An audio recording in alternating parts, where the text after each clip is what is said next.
Family Guy has been on the air for more than 20 years. In that long stretch of time, the show has stepped on more toes than almost any other cartoon in television history. An episode about abortion was kept off the network and has never been allowed to air at home. An episode about Judaism was held on the shelf for 3 full years. An episode with a marathon gag was pulled after a real bombing only weeks later. An episode about a war hero father drew a long fight with a large gay rights group. A musical number about a real woman who had died played only days before her family's anniversary of grief. Tonight, this video walks slowly through 10 of the most controversial episodes the show has ever made. You can listen with your eyes closed. You can fall asleep at any point, and the video will keep going. Welcome to Red Umbrella. If you enjoy long, calm breakdowns like this one, the subscribe button helps the channel a lot. How a student film changed television forever. There is a version of the world where Family Guy never exists, where Seth MacFarlane finishes his degree at the Rhode Island School of Design, graduates quietly, and disappears into the animation industry the way hundreds of talented people do every year, working on someone else's show, drawing someone else's characters, living a perfectly decent professional life without ever becoming the man responsible for one of the longest-running animated series in American television history. That version of the world almost happened, and the only reason it did not is because a professor decided at the last minute to mail a student film to a studio without telling the student who made it. That is where this story begins. Not in a writer's room, not in a pitch meeting at a major network, in a classroom in Providence, Rhode Island, somewhere in the mid-1990s, where a young man from Kent, Connecticut was finishing up the animated short film that would serve as his senior thesis. Seth MacFarlane had been drawing since he was very small. There are accounts of him sketching cartoon characters at the age of 2. By the time he was in elementary school, he was already working on comic strips, already thinking about animation as something more than entertainment, more as a language he wanted to learn to speak. He studied it seriously. He enrolled at RISD, which stands for the Rhode Island School of Design, one of the most respected art and design schools in the United States. He was not a casual student. Animation was not a hobby for him. He arrived knowing what he wanted to do, and he spent his time there learning exactly how to do it. His thesis film was called The Life of Larry. He made it in 1995. He made almost all of it alone. The film followed a middle-aged, slow-witted man named Larry, who stumbled through his everyday life, while his much smarter talking dog commented on everything happening around them. If that sounds familiar, it should. Larry was, in almost every meaningful way, the first version of Peter Griffin. The dog was, in almost every meaningful way, the first version of Brian. The humor, the structure, the dynamic between a man who does not fully understand the world he is living in and an animal who understands it far too well. All of it was already present in that thesis film made in a college setting on what was almost certainly a very small budget. MacFarlane's professor saw the film. The professor liked it enough to do something that professors rarely do, which is to take a student's work and submit it directly to a professional studio without being asked. The professor sent The Life of Larry to Hanna-Barbera, which at that time was one of the most storied animation studios in American history. Hanna-Barbera had given the world the Flintstones and Yogi Bear and Scooby-Doo. It was not a small operation. It was not the kind of place that typically paid attention to student work, but they paid attention to this one. The head of development at Hanna-Barbera, a woman named Ellen Cockrill, saw The Life of Larry during a senior screening at RISD and offered MacFarlane a development position. He graduated. He moved to Los Angeles. He was 21 years old, and he had a job at one of the most famous animation studios in the country before he had even fully unpacked his bags. At Hanna-Barbera, MacFarlane worked on shows that were well known at the time. He contributed to Dexter's Laboratory, to Johnny Bravo, to Cow and Chicken. These were not obscure projects. They were popular programs on Cartoon Network, watched by large audiences of children every week. He was writing and doing storyboard work, getting a professional education in how animated television actually gets made, learning the rhythms of the industry from the inside rather than from a classroom. But he kept thinking about Larry. He kept returning to that thesis film, to those characters, to that dynamic. He made a sequel to The Life of Larry in 1996, which he called Larry and Steve. He reworked the concept, sharpened it, and this version of the short ended up airing on Cartoon Network's programming block called What a Cartoon, which was a showcase for short animated films that might have the potential to become full series. The audience responded to it. People liked it, and that response caught the attention of Fox. Fox at this time was very interested in animated programming. The Simpsons had been running on their network since 1989 and had become a genuine cultural institution. Fox knew that animated shows could work in primetime, could attract large audiences, could be commercially valuable in ways that surprise people who thought cartoons were only for children. They were looking for the next thing. They saw Larry and Steve. They reached out to McFarlane. What happened next involved a conversation that has since become one of the more interesting footnotes in television history. Fox originally had an idea about using McFarlane's animated characters as short segments inside Mad TV, which was their sketch comedy program at the time. The Simpsons had started in a similar way, as short animated inserts in The Tracy Ullman Show, before growing into its own series. Fox was thinking along those lines. McFarlane has talked about this plan in interviews, explaining that the Mad TV idea was the original framing for what his characters might become. But the Mad TV idea fell apart. The budget was not large enough to support the kind of animation production that would have been required. The plan changed, and Fox decided instead to ask McFarlane to develop a full series. They gave him around $50,000 to produce a pilot. For context, the average budget for a half-hour animated pilot at that time was closer to $1 million. $50,000 was not a lot of money for what McFarlane was being asked to do. He went home and he spent 6 months animating that pilot by himself, largely out of his own apartment. The result was a rough but functional demonstration of what the show could be. It introduced the Griffin family, established the town of Quahog, Rhode Island, and laid out the comic sensibility that would define the program for the next several decades. Fox's executives watched it. The head of Fox's alternative programming at the time, a man named Mike Darnell, has described his reaction by saying that he thought McFarlane was either crazy or a genius. He concluded that the answer was genius. Fox ordered the show. In July of 1998, Fox officially announced the purchase of Family Guy for a January 1999 debut. McFarlane was 24 years old. He became, at that age, the youngest executive producer of a major primetime television show in the network's history. That is a record that tends to get mentioned in the same breath as other facts about the show's origins. But it is worth pausing on for a moment, because it means that a man barely out of his early 20s was given control of a primetime animated series on a major American broadcast network. The responsibility that comes with that is not small. The budget, the writing staff, the voice cast, the network relationships, the schedule, all of it sitting on the shoulders of someone who, just a few years earlier, had been a student making films in a classroom. The pilot episode of Family Guy was called Death Has a Shadow. It aired on January 31st, 1999. It aired immediately after Super Bowl 33, which was one of the most valuable scheduling positions in all of American television. The audience for a Super Bowl broadcast is enormous, and whatever follows it automatically inherits a portion of that audience, at least for the first few minutes. Fox knew this. They put their new show there deliberately. The result was that approximately 22 million people watched the first episode of Family Guy. That number made it the most watched episode in the show's entire history, a record it still holds. Those 22 million people met the Griffin family for the first time that night. They met Peter, the broad, impulsive, well-meaning but reliably misguided father. They met Lois, his wife, who functioned as the more grounded counterweight to Peter's chaos. They met Meg, the teenage daughter, who would go on to become the show's most consistently mistreated character. They met Chris, the son, guileless and sweet and not particularly sharp. They met Stewie, the infant with the elaborate plans and the BBC accent and the unresolved relationship with his own mother. And they met Brian, the dog who drinks martinis and considers himself a writer. These were not entirely new characters, of course. Anyone who had seen The Life of Larry or Larry and Steve would have recognized the skeleton of what McFarlane had built. Larry became Peter. Steve became Brian. The talking dog who was smarter than everyone around him was always the conceptual engine of the thing, going all the way back to that thesis film in Rhode Island. What changed, what grew, was everything around that central relationship. The family, the town, the supporting cast, the willingness to interrupt the main story with completely unrelated comic tangents, which became known as cutaway gags, and which would become one of the most debated elements of the show's identity. That first season only had 7 episodes. It was a short run by any measure, and despite that Super Bowl audience, the ratings began to soften almost immediately once the show moved to its regular time slot. The 22 million viewers did not stay. A portion of them found the show and kept watching. The rest moved on. Fox still ordered a second season, which aired from 1999 into 2000, but the second season brought new scheduling challenges. The show was moved to Thursday nights, where it aired against Frasier, which was at that point one of the most popular programs on television. That was not a kind time slot for a new animated comedy still finding its audience. Then it was moved again to Tuesday nights, where it aired opposite Who Wants to Be a Millionaire, which was dominating that period of television in a way that made competition from almost any other program very difficult. The ratings dropped further. Fox became uncertain. The show that had launched to 22 million viewers was now struggling to hold the attention of audiences who had too many other options competing for the same hour of their evening. By the spring of 2000, Fox canceled Family Guy for the first time, but that is a story for the next section. What matters here, at the end of this first chapter, is what the beginning actually tells us. A student film, made almost entirely by one person in a college setting, was submitted to a studio by a professor without the student's knowledge, led to a job, led to a refinement of the original concept, led to a network deal, led to a pilot made for $50,000 in an apartment, and eventually led to one of the most recognizable animated programs in the history of American television. The distance between The Life of Larry and 25 seasons of Family Guy is not a straight line. It is full of coincidences and lucky timing and moments that could have gone a different way. The professor could have kept the film to herself. Hanna-Barbera could have passed. The Mad TV plan could have worked out, and McFarlane's characters could have spent their entire existence as short inserts in a sketch show nobody remembers very well. Fox could have said no. None of those things happened. And because none of them happened, there is a show. One that has outlasted almost everything that competed with it. One that has been canceled and revived and criticized and celebrated and imitated and argued about for more than 2 decades. All of it traceable back to an 11-minute student film made in Rhode Island by a 21-year-old who wanted to tell jokes about a man and his talking dog. That is where Family Guy comes from. That is the foundation. Everything else that follows, every secret and every controversy and every strange and surprising chapter in this show's history stands on top of that beginning. Before we move on, if you're enjoying this analysis, please consider subscribing. It helps the channel tremendously. The show began with a student film and a professor who mailed it without asking, and somehow that chain of events led to a primetime debut watched by 22 million people. What happened next was not success, but collapse. Section 2. The Two Deaths and the Miracle Comeback. Television cancellations are ordinary events. A show arrives, the network watches the numbers for a season or two, the numbers fall below whatever threshold the business requires, and the show disappears. The cast moves on. The writers find new rooms. The program fades into the kind of memory that only the people who actually watched it tend to carry around. That is how it usually goes. Quietly, without ceremony, without any particular drama beyond the disappointment of the people who made it and the people who liked it. Family Guy was canceled twice, and the story of those two cancellations and what happened in the silence between them is one of the stranger chapters in the history of American television. Because the show did not just survive, it forced the industry to reckon with something it had not fully understood yet, which was that an audience that does not show up in the live ratings at the time of broadcast can still be real, still be large, and still be worth paying attention to.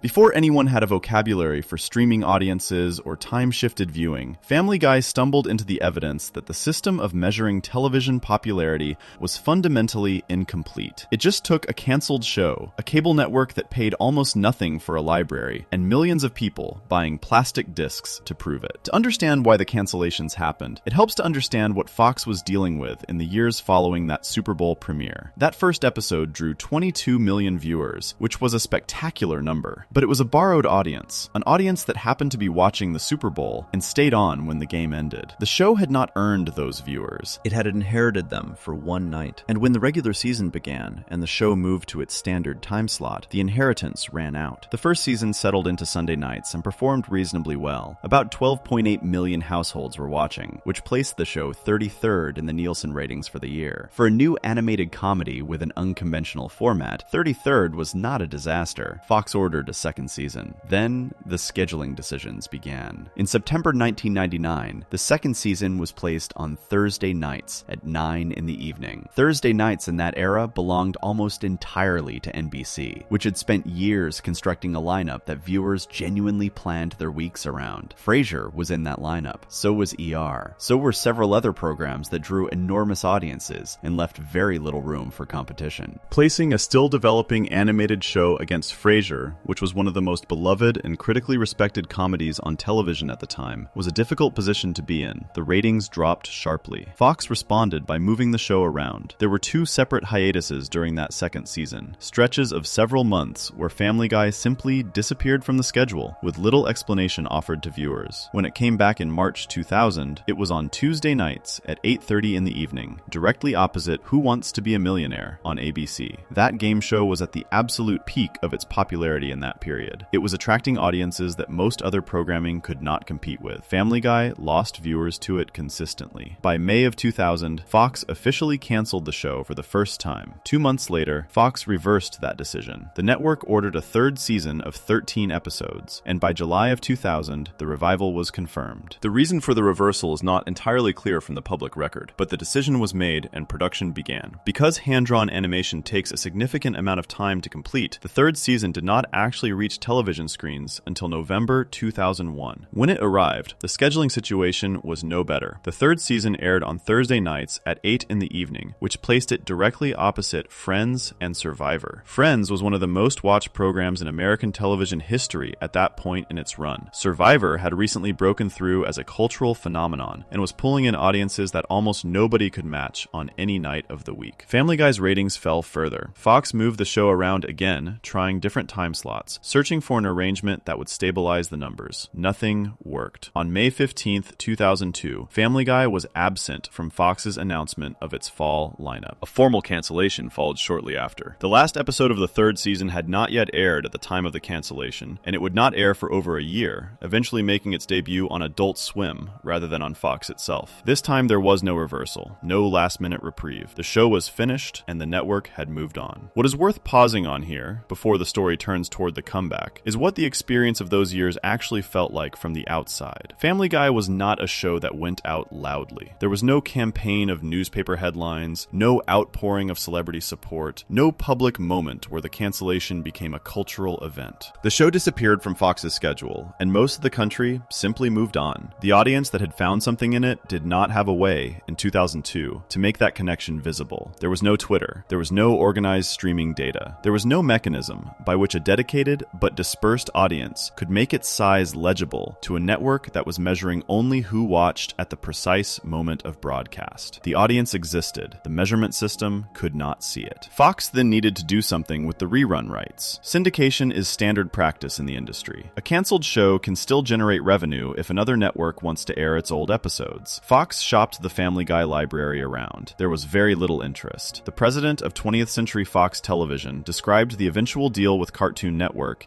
in terms that made clear how low the expectations were. Cartoon Network acquired the rights for what was characterized in his words as basically nothing. The show was not considered a valuable property. Nobody was competing to own it. Cartoon Network began airing Family Guy reruns on its Adult Swim block in April 2003. Adult Swim was a late-night programming block aimed at older viewers, running in the hours after the standard Cartoon Network programming for children had finished for the day. It was not a prestige slot. It was not the kind of platform that typically resurrected canceled network shows. What happened next was something nobody had planned for. Family Guy became the most watched program on the entire Adult Swim block. Not the most watched acquisition of the year, not the most watched animated series, the most watched program on the network. Full stop. It averaged approximately 1.9 million viewers per episode in its first time period. Viewership across the block increased by 239%, according to reporting by Entertainment Weekly at the time. People who had missed the show during its original run on Fox were finding it for the first time. People who had watched it on Fox were watching it again. A third group, younger viewers who had been too young to follow it when it originally aired, was discovering it in those late night hours and finding something in it that connected. What Adult Swim provided, and what Fox's original scheduling had never quite managed to give, was the right environment. Late night cable in the early 2000s was a particular kind of space. It was relaxed. The programming did not have to compete with primetime giants. The audience it attracted had already made a choice to stay up and watch something, which meant they were already a self-selected group of people who were willing to engage. Family Guy found that audience and held it in a way the show had never managed to do against Frasier on Thursday nights or Who Wants to Be a Millionaire on Tuesdays.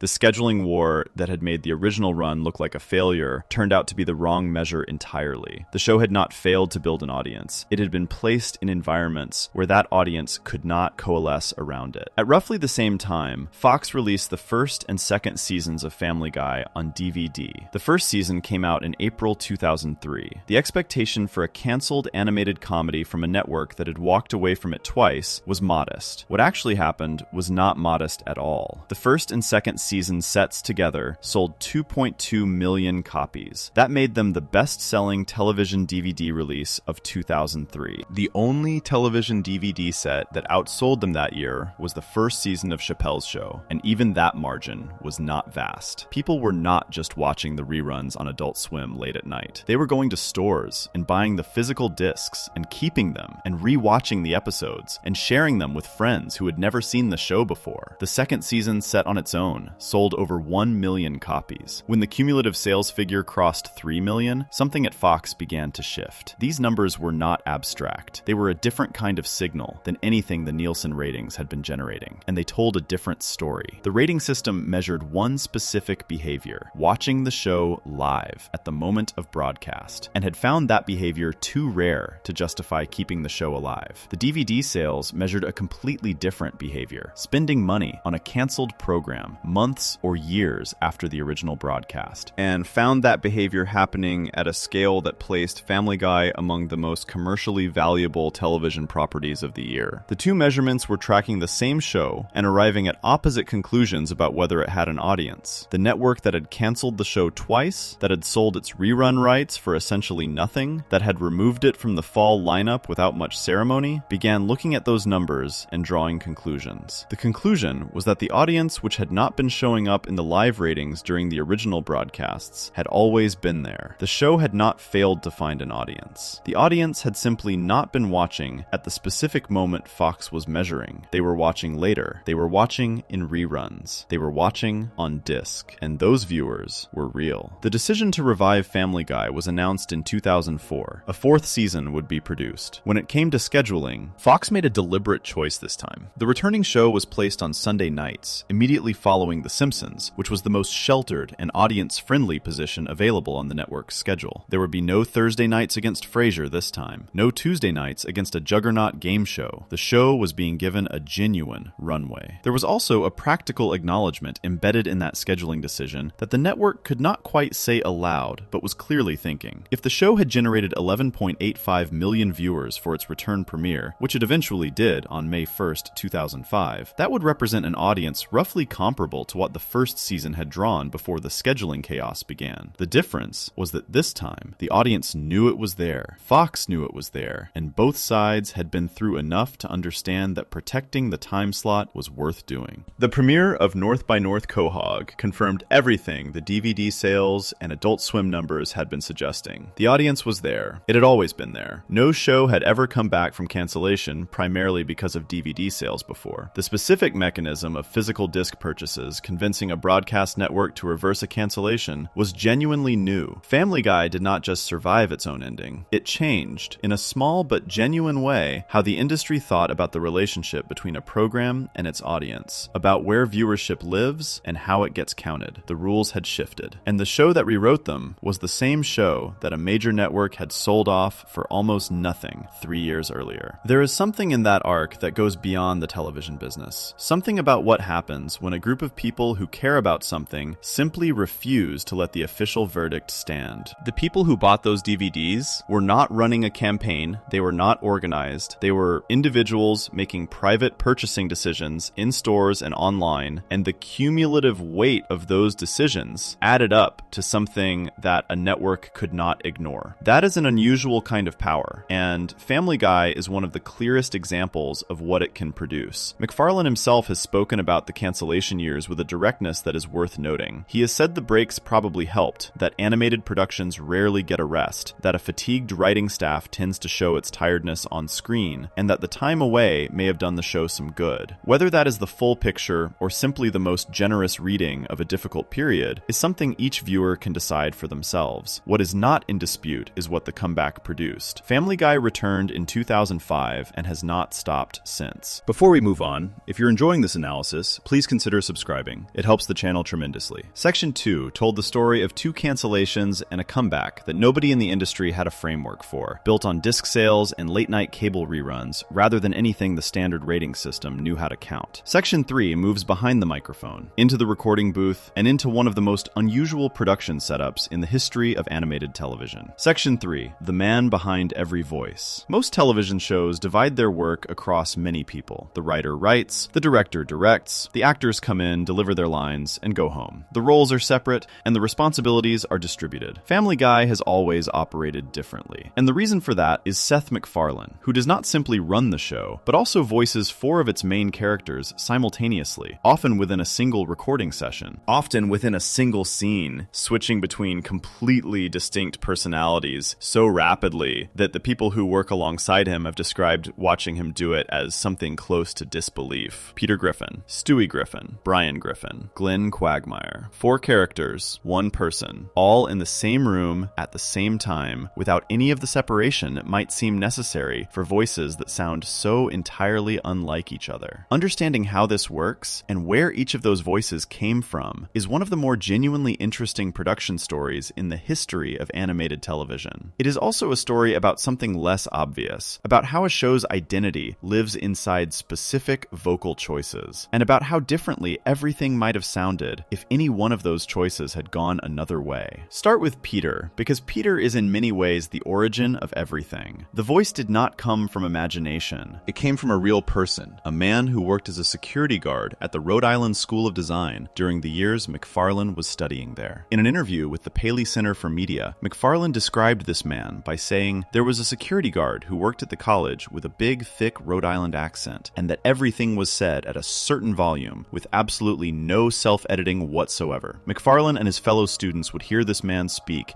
and find it genuinely difficult to keep a straight face, not out of cruelty, but out of the sheer, specific texture of the way the voice sounded and the particular cadence it carried. In 2013, a local news station in New England tracked down the man behind that description. His name was Paul Timmons. He had worked as the director of public safety at RISD and described himself, when the reporters found him, as someone who used to see McFarlane every day, who would go outside for a cigarette with him and talk, who had always known McFarlane was a brilliant student. When told that his voice had become the foundation for one of the most recognizable characters in American animated television, Timmons said he was very proud of it, and then added that he was clearly the visual of Peter as well, because the character of Peter is an idiot. That line, from the actual man who inspired the character, is worth sitting with for a moment. What Timmons could not have known when he was going outside for cigarettes with a student who found his voice funny was that the specific quality he carried naturally, that Rhode Island accent, that absolute absence of self-editing, would become the comic engine of a prime-time animated program watched by tens of millions of people across several decades. Peter Griffin is not a parody of Paul Timmons. He is a character constructed from a particular observation about a particular person at a particular time,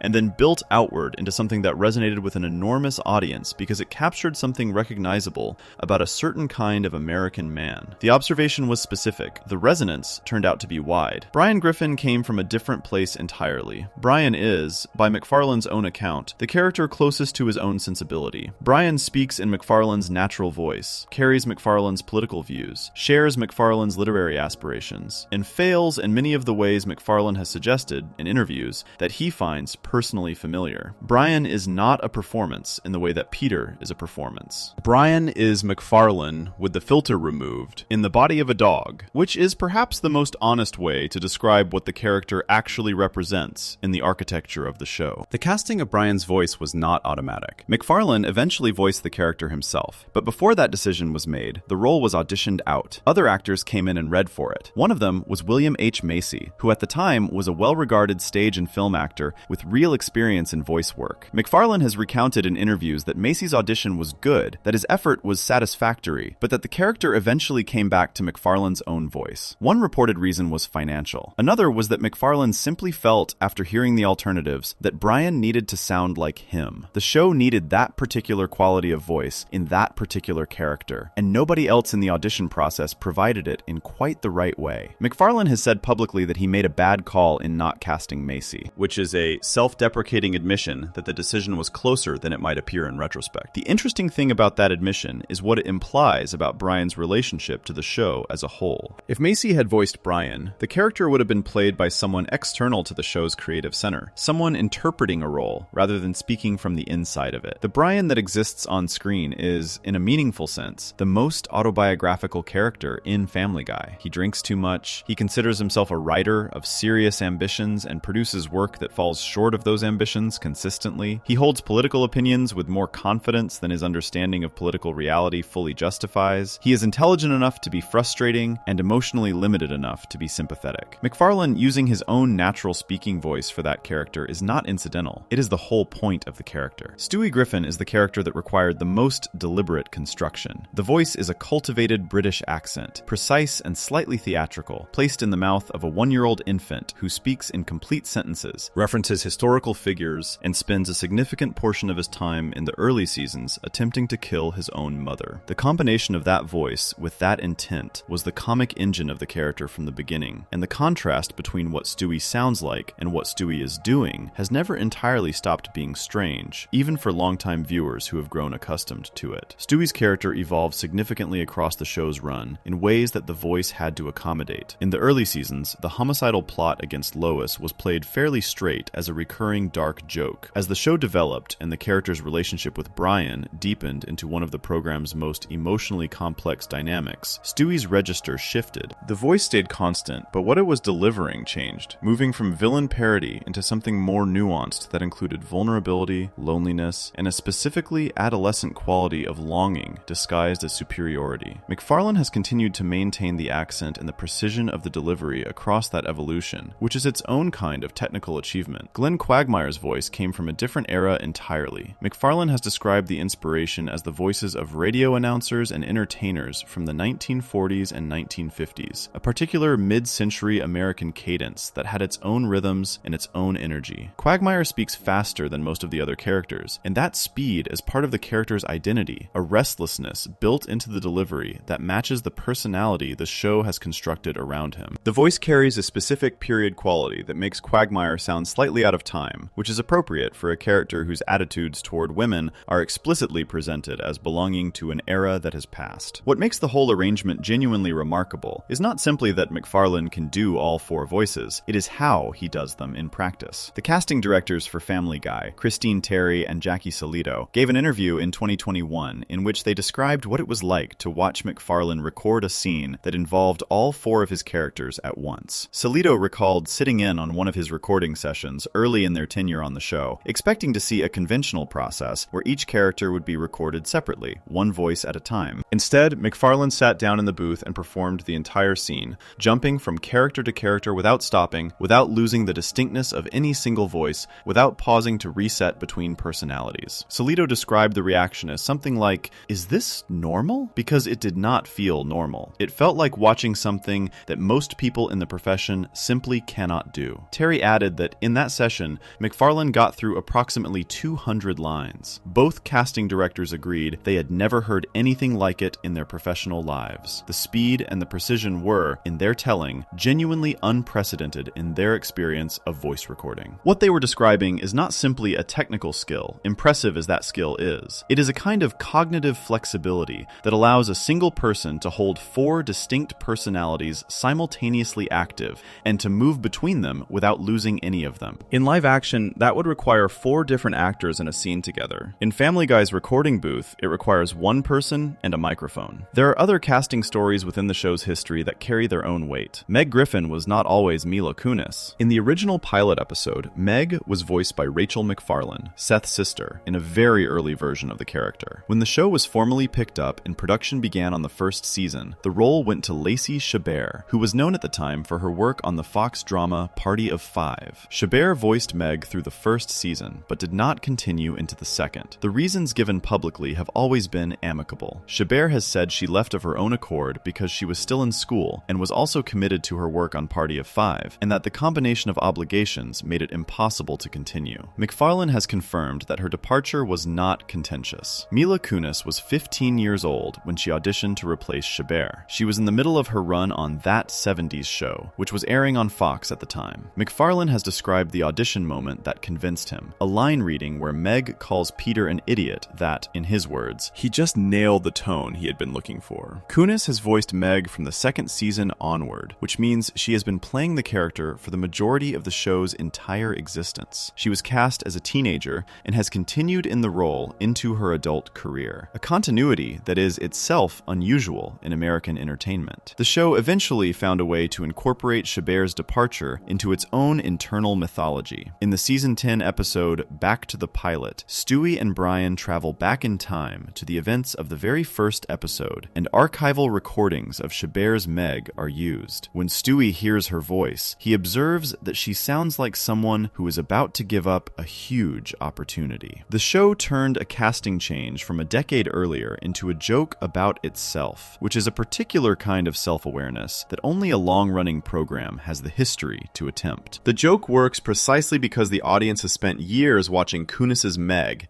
and has almost forgotten there was another one. Bringing Chabert back through archived audio, only to have Stewie mock the casting decision obliquely, is the show acknowledging its own continuity as material rather than as obligation. Lois Griffin has been Alex Borstein since the beginning, and Borstein has spoken about having to fight to keep the role after the pilot. Chris Griffin has been Seth Green since the start, and Green has discussed how his audition involved doing an impression of a character from a very different kind of film, which became the basis for the voice that Chris ultimately uses. Joe Swanson has been Patrick Warburton for the show's entire run, a casting choice that gave the character a deadpan gravity that most shows would never think to put into a wheelchair-bound neighbor in a suburban family comedy. Each of these decisions compounded over time. The voices became the characters. The characters became the show. A different decision in any of those casting conversations produces something recognizably different that may or may not have lasted 27 seasons. Every episode of Family Guy takes approximately 10 months to move from an initial concept in the writer's room to a finished product on screen. That timeline is dictated partly by the demands of hand-drawn animation and partly by the sheer number of steps involved in taking a script through storyboards, through the animation process, through editing, through scoring, and out the other side as something ready for broadcast. Within that 10-month pipeline, the recording sessions represent one of the earlier stages, but they anchor everything that follows. The animation is built around the voices. The timing of the jokes in the final cut depends on the timing of the delivery in the booth. What McFarlane does when he sits down in front of a microphone and moves through 200 lines in 4 voices is not supplementary to the show. In a very direct sense, it is where the show begins, and everything that follows is built around what happened in that room. Before we move on, if you're enjoying this analysis, please consider subscribing. It helps the channel tremendously. Section 3 pulled back the curtain on the voices, the casting decisions, and the production machine that turns a writer's room idea into a finished episode over 10 months. Section 4 leaves the studio entirely and goes to an airport in Boston on the morning of September 11th, 2001, where the creator of Family Guy was running late in a way that changed everything. Section 4, the morning Seth MacFarlane should have died. The night before September 11th, 2001, Seth MacFarlane was in Rhode Island. He had been back at his old university, the Rhode Island School of Design, the same campus where he had made The Life of Larry 6 years earlier, the same place his professor had mailed that student film to a studio without telling him. He was there to give a lecture. Afterward, in the way that these evenings tend to go, he went out with friends and had drinks. It got late. He went to bed with a hangover already forming. His flight the next morning was American Airlines Flight 11, departing from Boston Logan Airport at 7:45 in the morning, bound for Los Angeles. His travel agent had written the departure time on his itinerary as 8:15. That 30-minute discrepancy, combined with the slowness that comes with a bad morning after a night of drinking, meant that MacFarlane arrived at the departure counter at Logan Airport just after the gate had closed. He was approximately 10 minutes too late to board. The woman at the counter told him simply that he was too late, that they had just closed the gate, and that he would need to take the next flight. MacFarlane accepted this without any particular drama. He had missed flights before. It was annoying. He booked himself onto the next available departure and walked into the airport lounge to wait. He fell asleep in a chair. He woke up approximately 40 to 45 minutes later to what he later described in multiple interviews as a commotion. People around him were moving. Voices were raised. Something was on the television screens. He looked up. The first plane had already struck the North Tower of the World Trade Center. MacFarlane sat there, still in the fog of interrupted sleep, and watched the second plane hit the South Tower live on television. Then the announcement came through the lounge about which flight had struck the North Tower. He turned to the person sitting next to him and said, in words he has repeated across interviews on several different programs over the years, that the flight that just hit was the one he had been booked on, that he had been late, that he had missed it. American Airlines Flight 11 carried 81 passengers and a crew of 11. It departed Boston Logan at 8 o'clock in the morning. 46 minutes after takeoff, it was hijacked and flown into the North Tower of the World Trade Center. Nobody aboard survived. MacFarlane had been booked on that flight. He had arrived at the gate after it closed. He had walked away,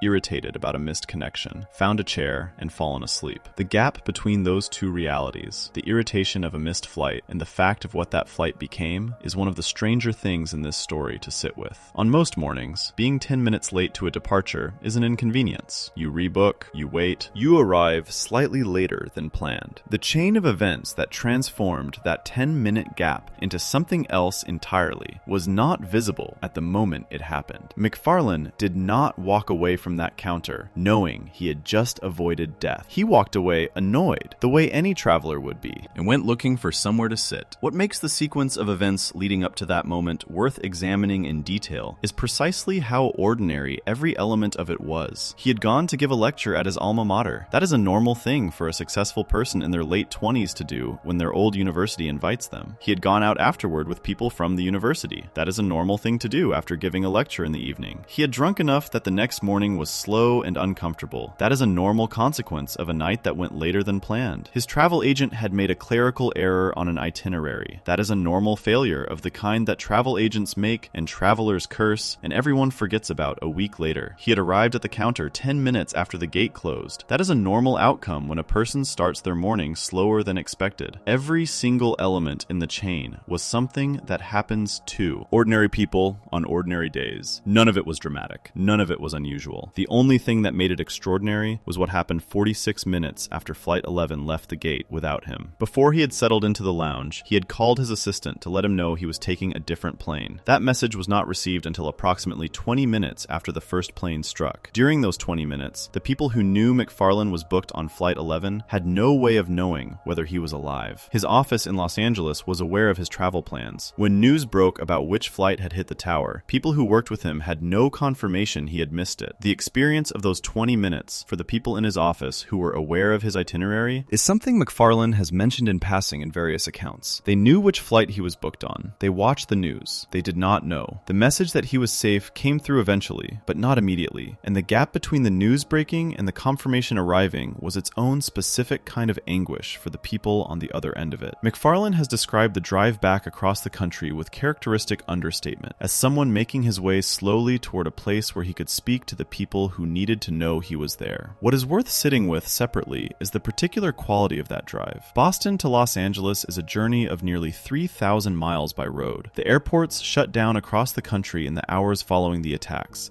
which meant that everyone stranded at any American airport on the morning of September 11th had the same problem. You could not fly. The country had closed the sky. McFarlane was in Boston, and the people who needed to know he was alive were in Los Angeles, and the only option available was to get in a car and drive in the direction of them. He did that slowly over the course of days while the country was processing something that had no precedent in living American memory. The specific texture of making that drive, of moving through an America that had been altered in a single morning in the days immediately after the alteration, is something that does not appear in detail in his public accounts, but it is present in the background of everything he has described about that period. McFarlane has spoken about the aftermath of that morning in interviews with Howard Stern, with Piers Morgan, with CNN, and in print. Across all of those accounts, certain details remain consistent. He told the bartender in the lounge what had happened. The bartender poured him a drink on the house. The airports began shutting down shortly after, which meant that McFarlane was stranded in Boston with no way to fly back to Los Angeles. Ground travel was the only option. He ended up driving, making his way across the country slowly, unable to reach his office or the people who needed to know he was alive until he was already well into that drive. He has described the weeks following that morning as rattling. That word, rattling, comes up more than once in his accounts. But he has also been consistently clear about the limits of how deeply the experience reshaped him. When Howard Stern pressed him on whether the near miss had fundamentally changed his perspective, McFarlane said it had not, at least not in the way people might expect. He has explained his thinking by saying that coincidences like this happen more often than people realize, just usually on a much smaller scale and without the catastrophic context that makes them visible. He had missed flights before. Most of the time, missing a flight means sitting in an airport for a few hours. On this particular morning, it meant something else entirely. That response, calm and measured and explicitly resistant to the narrative of transformation that near-death experiences are supposed to produce, is itself revealing. Many people who survive something through coincidence spend years trying to assign meaning to the survival, looking for the reason they were spared, searching for a framework that makes the accident feel like intention. McFarlane has consistently declined to do that. His position, stated across multiple interviews in slightly different language, is that fate is not the explanation, that coincidences happen at every scale constantly, and that the ones we notice are only the ones that come with consequences dramatic enough to register. The 10-minute late arrival was not special. It was ordinary. It just happened to occur on a morning when ordinary had consequences of an entirely different order. What he did do, as a gesture that reveals something about how he processed the day, was send his travel agent agent a basket of alcohol. The same travel agent whose scheduling error had put the wrong departure time on his itinerary. The error that made him 30 minutes slower to arrive than he would otherwise have been. The error that, combined with the hangover, combined with the slower morning, combined with 10 minutes at the gate, meant he was standing on the wrong side of a closed door at exactly the right moment. He sent her a thank you gift because she had, in a very literal sense, saved his life without knowing she was doing it. There is something in that gesture that is worth thinking about carefully. Most people, in McFarlane's position, would not have thought to thank the person whose mistake contributed to their survival. The error would simply be reabsorbed into the larger impossibility of what had happened. McFarlane's decision to send the basket tells you something about how he processes things, with a specific kind of pragmatic humor that acknowledges the absurdity of the situation, rather than trying to elevate it into something more solemn. The travel agent made a mistake. The mistake saved his life. The appropriate response is a gift of alcohol. That is a very particular way of being in the world, and it is consistent with the sensibility that runs through the show he built, and the characters he voices, and the way he has spoken about the show publicly for 25 years. The gesture is dark and funny and true, which are the three qualities that Family Guy, at its best, tends to reach for simultaneously. There is a detail in the broader story of that morning that adds another layer to an already strange account. Mark Wahlberg, who would later appear alongside McFarlane in the 2012 film Ted, had also been booked on Flight 11. Wahlberg changed his travel plans at the last minute after receiving an invitation to the Toronto Film Festival. He was not on the plane either. Two people who would eventually work together on the same film had been booked on the same flight that morning, and neither of them boarded it for entirely unrelated reasons. The coincidence of Wahlberg also being booked on that flight and also missing it through an unconnected sequence of events is the kind of detail that, if it appeared in a film, audiences would find implausible. Real life generates these clusterings occasionally, moments where the improbable density of coincidence becomes something that fictional storytelling would reject as too convenient. Two men who would not meet professionally for another 11 years were both standing somewhere other than their departure gate at Boston Logan Airport on the morning of September 11th, 2001. For reasons that had nothing to do with each other. They did not know each other at the time. They were strangers whose shared near miss would not become a shared story until they were making a comedy together more than a decade later. McFarlane has not shied away from referencing September 11th in his work since that morning, which some people have found surprising given how close the event came to ending his life. Family Guy has touched on the subject more than once, sometimes carefully, and sometimes in ways that generated significant controversy of their own. There was an episode in which a joke involving airport security and Osama bin Laden was quietly removed from reruns and from an early DVD release after the attacks, because the gag had aired before September 11th and landed very differently afterward. There was also a later episode, called Back to the Pilot, in which Brian and Stewie travel back in time to the events of the very first Family Guy episode, and the storyline involves preventing the September 11th attacks, which is a premise that generated its own rounds of debate when it aired. The airport gag is worth pausing on specifically. Road to Rhode Island, a season 2 episode widely considered among the finest the show ever produced, contained a scene in which Stewie passed through airport security by singing a show tune to distract the staff. After getting through, he muttered that he hoped Osama bin Laden did not know show tunes. The camera then cut to bin Laden in a separate security line, doing exactly the same thing, singing "I Hope I Get It" from a chorus line. The joke aired in May 2000. It worked as a gag because bin Laden was a known figure associated with terrorism, and the image of him performing musical theater to evade airport security was the kind of specific absurdity the show was built on. Nobody watching it in 2000 experienced it as anything other than a joke. After September 11th, the scene existed in a completely different frame. The jokes had not changed, the images had not changed, but the context in which they were received had changed entirely. And what had been an absurdist gag became something considerably more uncomfortable. The decision to remove the scene from reruns and from the initial domestic DVD release was made relatively quickly. The material did not disappear entirely. Certain DVD releases, including international versions and a specific American collection, retained the original cut, but the standard viewing version of the episode, for years afterward, did not contain it. McFarlane has addressed the question of why he uses something so personally significant as material for a comedy program. His answer, across various versions of it, tends to come back to the same point he makes about his reaction to that morning at the airport. Coincidences happen, events happen, tragedy happens, and comedy, in his view, has always been one of the tools that human beings use to process and and survive what happens to them. Whether one agrees with where the show draws its lines on that question is a separate matter. The fact that the man who draws those lines was himself booked on a flight that became one of the most significant tragedies in American history is not a detail that disappears quietly into the background. Family Guy was already in a fragile state in the autumn of 2001. The show had been canceled once after season 2, brought back, and was now midway through its third season, with ratings that were still not strong enough to give anyone confidence in its future. Had MacFarlane boarded that flight, the show would almost certainly have ended there. Season 3 was already struggling. Without its creator, without the person who voiced 4 of its main characters, without the man who oversaw every aspect of its production, there would have been no path forward. The 4th season, the DVD revival, the Adult Swim ratings, all of it would never have existed. The show that hundreds of millions of people around the world have watched across more than 2 decades would have stopped at 3 seasons and a canceled status that nobody came back from. There is a version of this that extends further than the show itself. The Cleveland Show, which MacFarlane co-created and which ran for 4 seasons beginning in 2009, would not exist. American Dad, which he also co-created and which has now outlasted the Cleveland Show and continues to air, would not exist. The film Ted, which became a significant commercial success in 2012, would not exist. The Orville, the science fiction series MacFarlane created and starred in beginning in 2017, would not exist. The specific shape of adult animated television in America over the last 2 decades would be different in ways that are impossible to map precisely, but are impossible to dismiss entirely. The people who worked on those shows, the writers and animators and voice actors and composers and directors whose careers were built in part on the professional opportunities those projects created, would have built different careers instead, or the same careers built around different work. The audience of tens of millions that followed MacFarlane across those projects, that found something in his sensibility that they wanted to keep returning to, would have found that thing elsewhere, or not found it at all. The specific quality that Family Guy brought into American culture, the particular mode of comedy that it established and refined and pushed against for 25 years, would be absent from the record. Something else would occupy that space. Whether that something else would have been better or worse is not a question anyone can answer. It would simply be different. None of that happened. Because a travel agent wrote the wrong time on an itinerary. Because a man drank too much the night before a lecture at his old university. Because a gate closed 10 minutes before he reached it, and instead of boarding, he walked into a lounge, sat down, and fell asleep. The show that begins with a student film submitted without the student's knowledge, that survived 2 cancellations through DVD sales, that exists because of a hangover and a scheduling error, keeps accumulating these moments of narrow survival, not by design, simply because that is what the history actually contains when you look at it carefully enough. Every major turning point in this story comes down to something small. A professor deciding to mail a tape, a network deciding to reverse a cancellation, a gate agent telling someone they were 10 minutes too late. Small decisions and small accidents, and out of them, a show that is now approaching 30 years on the air. Before we move on, if you're enjoying this analysis, please consider subscribing. It helps the channel tremendously. Section 4 sat with one of the strangest mornings in the show's history, a morning where a combination of small, ordinary mistakes kept its creator alive. Section 5 moves back inside the show itself, to the hidden details, the writer's room secrets, and the admission MacFarlane made publicly that surprised almost everyone who heard it. Section 5, the secrets inside the show itself. There is a particular kind of satisfaction that comes from watching something for years, and then discovering that it contains more than you noticed. Family Guy is a show that operates on the surface with considerable noise. The jokes are loud, the cutaways are frequent. The pace rarely slows down long enough for a viewer to feel like they might be missing something underneath. And yet the show has always been quietly full of details, references, in-jokes, and deliberate decisions that most viewers sit with for years without fully registering. Some of them are small enough that they function as private jokes between the writers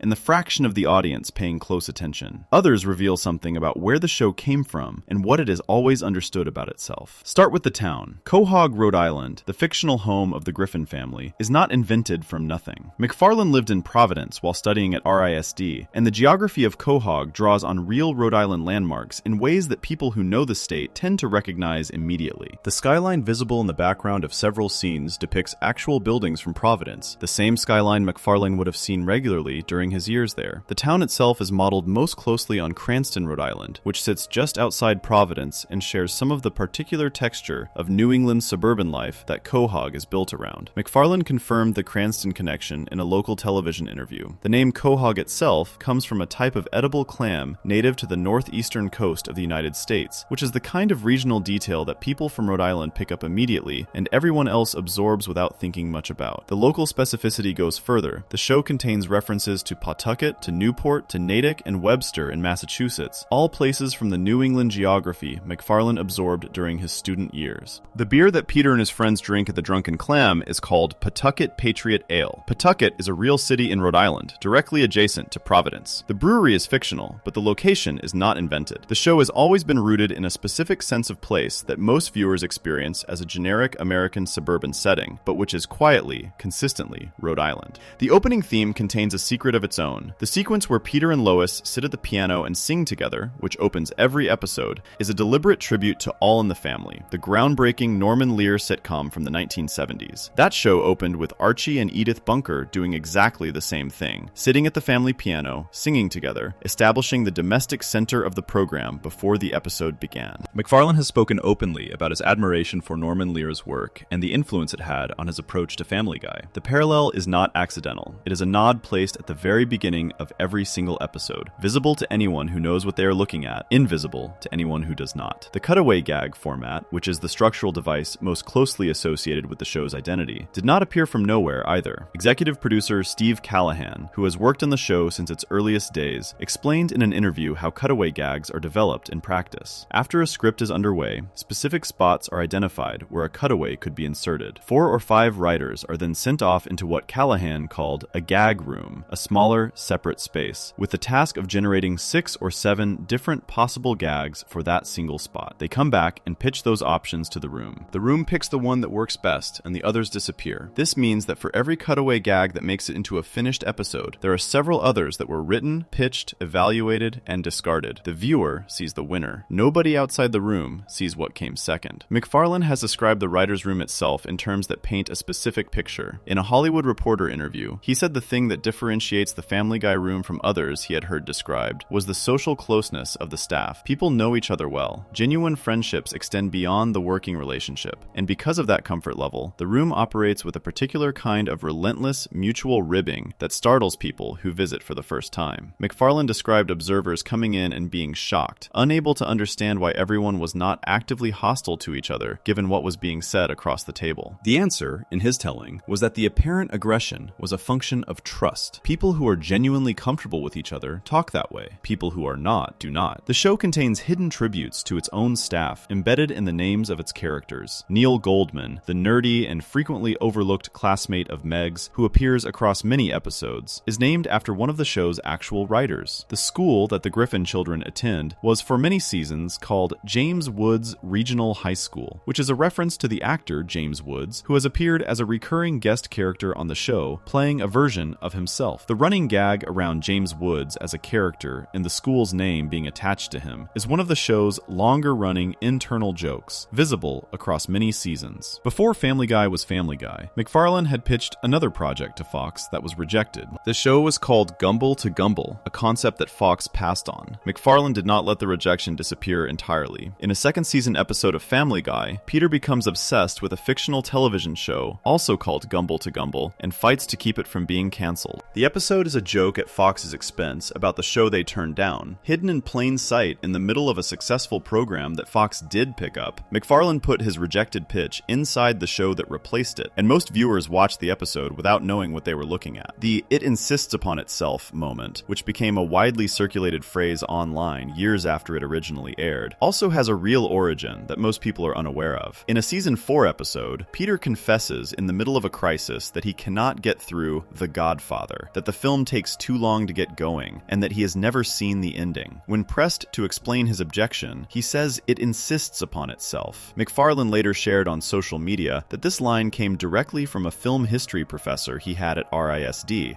who used the same phrase to explain why he felt The Sound of Music was not as great as its reputation suggested. A criticism from a college classroom in the early 1990s became one of the most quoted lines from a late-night animated comedy a decade later. And then there is the admission that McFarlane made in 2011 in a cover story for The Hollywood Reporter, which stopped a significant portion of the show's audience cold when it was published. He said that part part of him thinks Family Guy should have already ended. He said that 7 seasons is about the right lifespan for a television series. He said he had been quietly hoping that fans would tell him they were done with it, so that the decision would be made for him. The show was, at the time of that interview, in its 10th season. When the interview ran, MacFarlane has since described the reaction as biting him in a place he would prefer not to have been bitten. The quote spread widely. Fans had strong feelings about it, on multiple sides. Some appreciated the honesty. Some found it offensive. A creator admitting exhaustion with something people genuinely loved. Some read it as a negotiating position, a way of generating a conversation about the show's future without forcing a unilateral decision. Whatever the intention behind the words, they were real words, stated in a major publication from the person whose imagination had built the entire enterprise. By 2024, that position had shifted in tone, if not entirely in substance. In an interview with the Los Angeles Times marking 25 years of the show, MacFarlane said he does not see a good reason to stop. He described the audience as still being there, still caring. He used the phrase escape velocity, which is a term from physics referring to the speed required to break free from a gravitational field, to suggest that the show had by then reached a point where its momentum was its own justification. He also said he would consider ending it if the audience got sick of it, but acknowledged he had not seen evidence of that happening. Fox renewed the show in April 2025 for 4 additional seasons, taking it through season 27 and ensuring its presence on the network until at least 2029. That is 30 years from the Super Bowl night in 1999, when Peter Griffin first appeared on American television, to 22 million viewers. 30 years of a show that was canceled twice, that its creator publicly wished had ended after 7 seasons, that was sold to a cable network for essentially nothing, and that survived all of it by building an audience that refused to let it go. The production machine that makes each episode takes approximately 10 months from idea to screen. The writer's room runs on coffee and mutual aggression and genuine friendship, and gag rooms full of people competing to write the joke that beats 6 other jokes for one spot in a 22-minute episode. Walter Murphy, the show's longtime composer, scores each episode with original music, which is a level of musical investment that most animated shows do not attempt. Every piece of what looks, on the surface, like a chaotic and loosely assembled comedy has a structure underneath it that is careful and deliberate, and more thought through than the speed of the jokes tends to suggest. All of that is the machinery behind a show that most people experience as background noise, as something comfortable to put on late at night, as a program they have watched so many times that individual episodes blend into a general, familiar hum. The secrets inside it are not hidden because the show is trying to be clever. They are hidden because the show moves fast, because it trusts that the audience will catch what they catch and let the rest go, and because the people who made it have always understood something about the gap between what is shown and what is actually there. Before we move on, if you're enjoying this analysis, please consider subscribing. It helps the channel tremendously. Section 5 sat inside the show itself, in the writers' rooms and the hidden details and the admission that its own creator made about wanting it to end. Section 6 moves into the most significant controversy the show has ever produced, the episode that America was never allowed to see, and the story of how a network decided that some subjects were simply off the table. Section 6, the episode America was never allowed to see. Family Guy has made jokes about religion, about race, about death, about sex, about politics, about war, about terrorism, about the personal lives of real public figures, about diseases, about disability, about historical atrocities,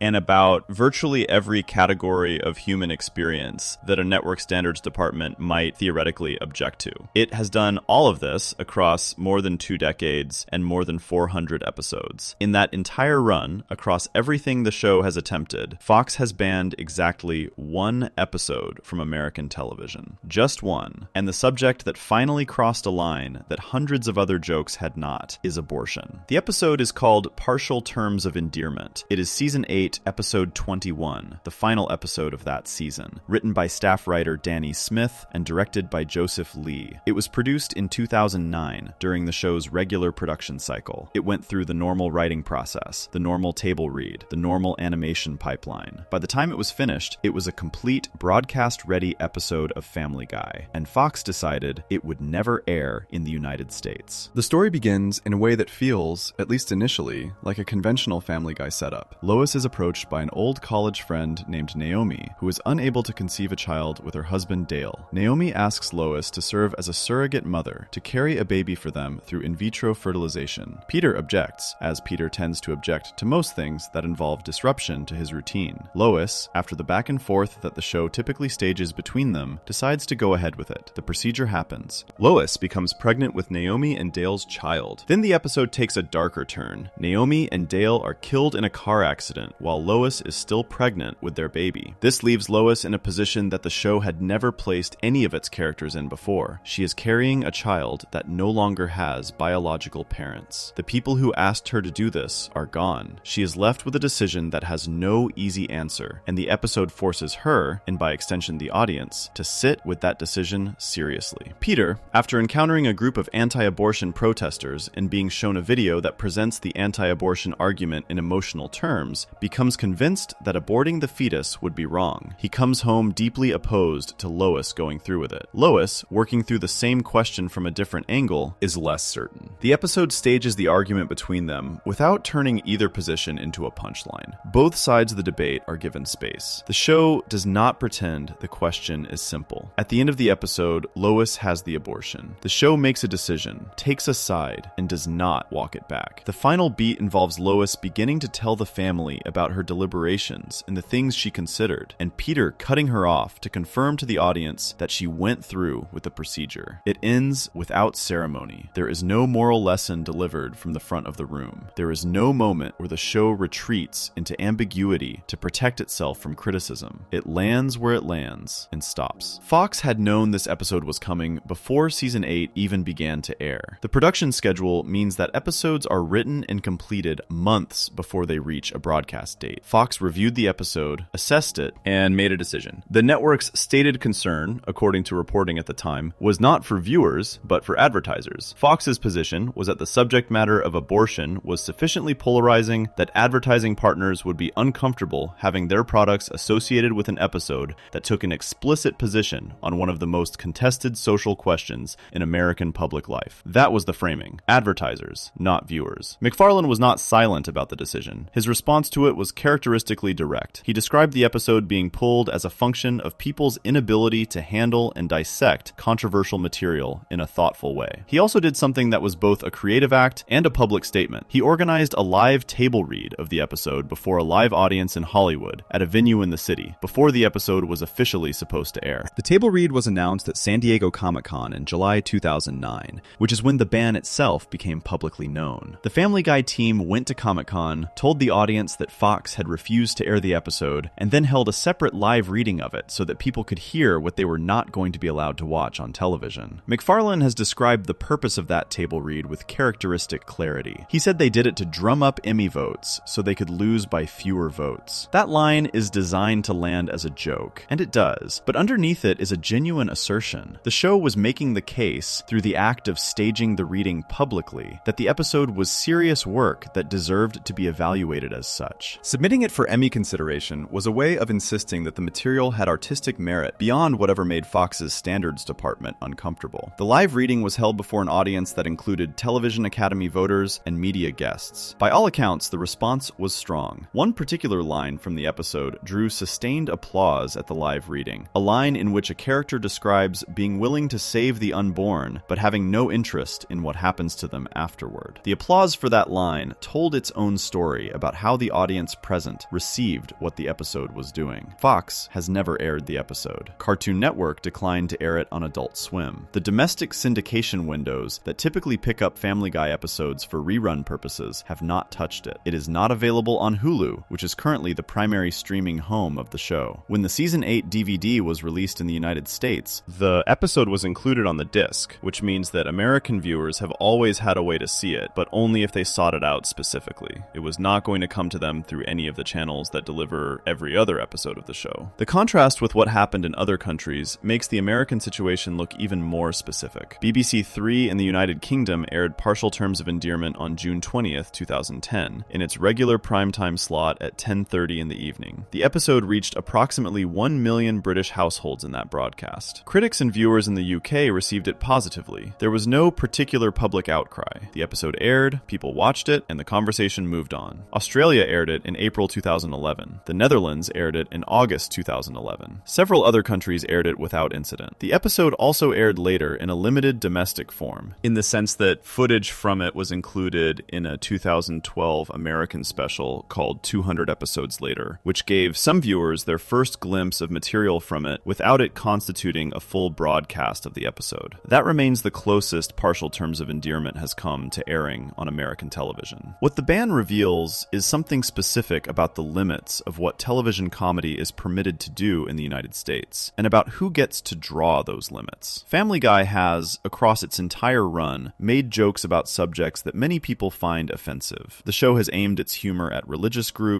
at ethnic groups, at political figures, at the disabled, at the dead, at the living famous, at historical events of immense suffering. Most of those jokes aired without a ban. The network absorbed the complaints that followed and continued. The mechanism of collective outrage was manageable. Advertisers stayed, for the most part. The show continued. Abortion was different. Abortion was a subject so specifically charged in the American political and cultural environment that Fox decided the risk was not worth absorbing. The calculation was not about taste. The show had long since established that taste was not a governing concern. The calculation was financial. Advertisers who spend money on a program that takes an explicit position on abortion face a consumer response that is harder to manage than the response to almost any other kind of edgy content. The political specificity of the issue, the way it maps onto existing divisions in the audience, the directness with which the episode comes down on one side of the question rather than using ambiguity as cover, all of it added up to a number that Fox decided was not worth calculating. McFarlane's position on the decision has been consistent across the years since it was made. He has described it as a failure of nerve, a capitulation to the fear of controversy rather than an engagement with it. He has also been clear that the episode itself is not particularly extreme by the standards of what Family Guy typically produces. The jokes in Partial Terms of Endearment are, according to the people who have seen it, recognizable Family Guy humor applied to a subject the show had not previously addressed. The episode does not abandon its comic voice. It uses that voice to approach something serious, and it arrives at a conclusion, and then it stops. What remains notable, more than 15 years after the ban was put in place, is its durability. Fox has not revisited the decision. The episode has not quietly appeared on an American streaming platform while nobody was paying attention. It is still not on Hulu. It is still not available through any of the standard domestic channels for the show. A program that has broadcast more than 400 episodes over more than 25 years has one episode that remains, for American viewers, something they have to go looking for specifically if they want to find it. There is a postscript worth noting. The episode carries one more distinction that has nothing to do with its content. Partial Terms of Endearment is the last episode of Family Guy to be presented in the old full-screen format before the show transitioned to widescreen. It is also the final episode to feature the version of the opening sequence that had been in use since the second season. Those production changes mark it as a hinge point in the show's technical history as well as its political history. The episode that America never saw was also, quietly, the last episode of an era. Before we move on, if you're enjoying this analysis, please consider subscribing. It helps the channel tremendously. Section 6 covered the one episode Fox decided America could not see, and the specific calculation behind that decision. Section 7 moves to something different, but equally unsettling. The moments when Family Guy put a joke on screen that the real world then made true, and what the show did when that happened. Section 7. The jokes that accidentally came true. Comedy and real-world tragedy share an uncomfortable relationship at the best of times. When something terrible happens, comedy that existed before it and happened to resemble it creates a specific kind of discomfort that has no clean name. The joke was made innocently. The event was real. The overlap between them is coincidental, and yet the overlap feels like something. It sits wrong. People who watched the joke when it first aired remember it differently afterward, and the people who never saw it find out about it in the worst possible context. Family Guy has experienced this particular discomfort more than once, across different kinds of real-world events, and the way the show and the network have handled those moments says something about where the limits of comedy sit when reality decides to cross the frame. The earliest, and in some ways strangest version of this happened before September 11th, 2001 even occurred. The episode Road to Rhode Island aired on May 30th, 2000. It is a Brian and Stewie episode, the first of the Road to series that would become one of the show's most beloved formats. The episode involves the two of them stranded and making their way back to Quahog from Palm Springs,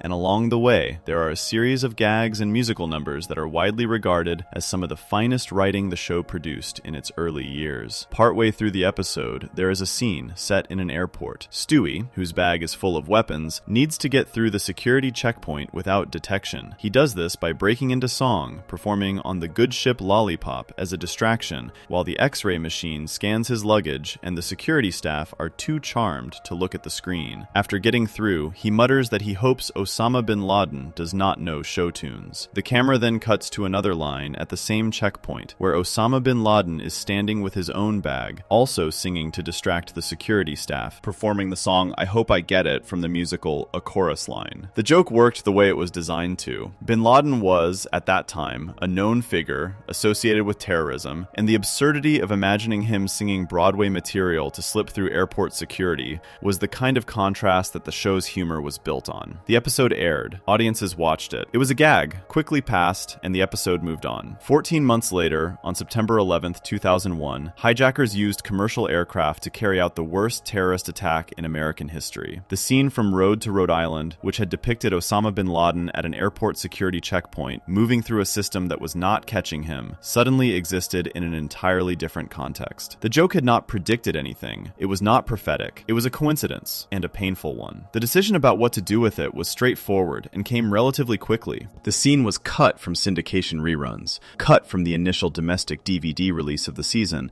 and removed from the version of the episode that aired on Cartoon Network. It disappeared from the standard viewing versions of the show. What makes this particular situation even stranger, given everything covered in Section 4, is the detail that sits underneath it. The creator of Family Guy, the man who wrote and produced the show that made that airport joke, was himself booked on one of the hijacked flights that morning. Seth MacFarlane was supposed to be on American Airlines Flight 11, the first plane to strike the World Trade Center. He missed the flight. He was in the airport at Boston Logan, awake and breathing, when the news came through. The episode that featured an airport security joke involving Osama bin Laden was his show. He had survived the day that made the joke unbroadcastable. The scene is not entirely gone. The version of the episode on the Freakin' Sweet Collection DVD, as well as the UK and German region DVD releases, contains the original cut of the scene. From 2018 onward, Hulu began hosting the uncensored version, so the material still exists and can still be found. But for years, it occupied a strange middle position, removed from the standard viewing experience, without being officially banned, existing in a kind of informal quarantine. A decade and a half later, the show would take on September 11th directly in a Season 10 episode called Back to the Pilot, which aired on November 13th, 2011, approximately 2 months after the 10th anniversary of the attacks. The episode is a time travel story, which the show had used in various forms across its run. Brian and Stewie travel back to the events of the very first episode of Family Guy, Death Has a Shadow. While there, Brian does something that alters the timeline. He warns his past self about the September 11th attacks before they happen. His past self acts on the warning. The hijackings are prevented, and the consequences of that prevention are, according to the episode's internal logic, catastrophic. A changed political landscape leads to a second American Civil War, then to nuclear exchange, then to a post-apocalyptic future that is demonstrably worse than the world that existed after the attacks went ahead as they did in history. The conclusion the episode arrives at is that September 11th, as terrible as it was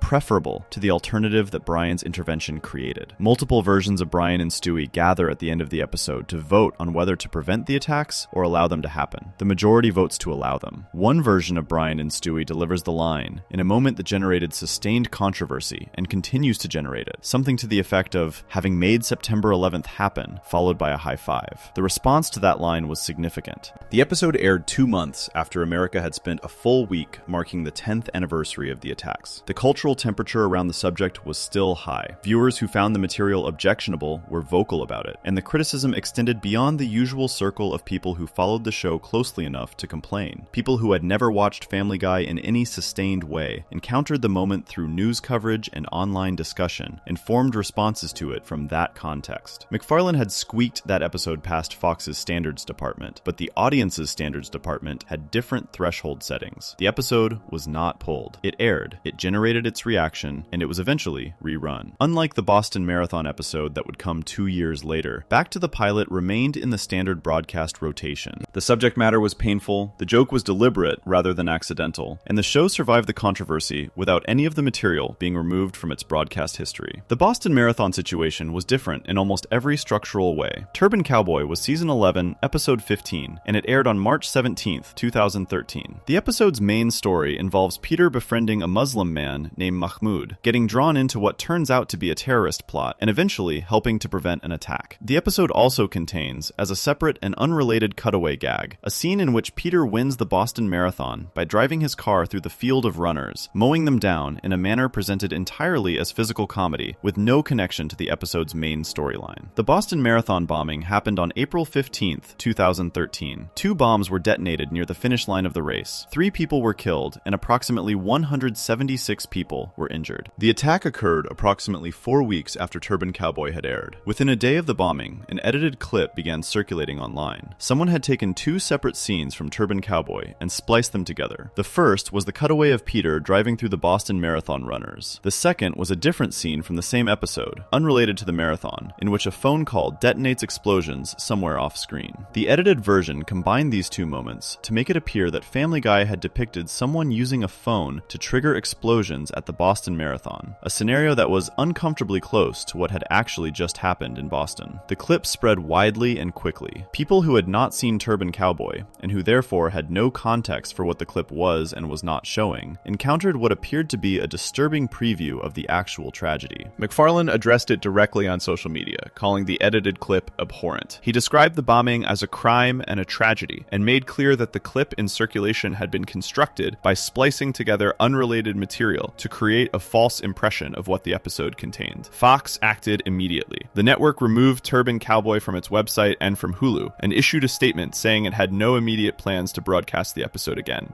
The episode disappeared from the standard viewing platforms and from rerun schedules. Unlike the situation with Partial Terms of Endearment, this was not a preemptive ban on material that had not yet aired. It was a reactive removal of something that had aired and then found itself overlapping through genuine coincidence and the additional help of deliberate editing by a third party with a real act of violence. Turban Cowboy stayed off Hulu until September 2022, when it quietly returned. The gap between its removal and its reinstatement was more than 9 years. During that period, viewers who wanted to see the episode had to find it through other means, a situation that, given the nature of the internet, meant it was never truly inaccessible, but which represented a meaningful absence from the show's standard catalog. What connects these 3 situations, the Osama bin Laden airport gag, the Back to the Pilot episode, and the Turban Cowboy removal, is not any consistent pattern of intent. The airport gag was a joke that became uncomfortable through no fault of its own construction. The 9/11 time travel episode was a deliberate and direct engagement with the most significant tragedy in recent American history, made by a man who had his own deeply personal connection to that morning. The Boston Marathon episode was pulled not because of what the episode actually contained, but because of what someone else constructed from it and what that construction meant in the days immediately after a bombing. The show has never, across all of these situations, been entirely consistent in how it approaches the relationship between its comedy and real-world suffering. It has been pulled and reinstated. It has been cut and restored. It has made deliberate choices to engage directly with painful subjects and accidental choices that only became painful in retrospect. What it has not done is stopped. The jokes that landed wrong or were made to look wrong or were simply overtaken by reality have been absorbed into the show's history rather than erased from it entirely. Before we move on, if you're enjoying this analysis, please consider subscribing. It helps the channel tremendously. Section 7 covered the moments where jokes and real-world tragedy found each other in ways nobody planned for, and how the show handled the wreckage. Section 8 moves into the longest and most sustained war in the show's history, the battle with religious groups, with watchdog organizations, and with the advertisers those organizations targeted. A war that has never really ended. Section 8, the religious controversies. Seth MacFarlane is an atheist. He has said this clearly and often, in interviews, in public statements, and in the show itself, through the characters who carry his own philosophical leanings most directly.